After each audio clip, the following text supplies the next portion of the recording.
In this video, I want to show you how to change your shipping address on your Apple ID. To change your shipping address on your Apple ID, the first thing you want to do, you want to go to your settings. So tap on settings. Once you get to settings, the next thing you want to do here, you want to tap on your Apple ID account. So that is, you tap on your name. So once you tap on your name, it will take you to this page. So once you are on this page, you want to tap on payment and shipping. So let's tap on payment and shipping.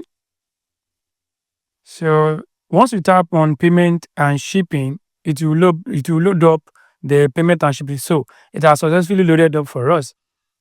To change your shipping address here, you want to check the bottom. If you check the bottom here, you are going to see your shipping address.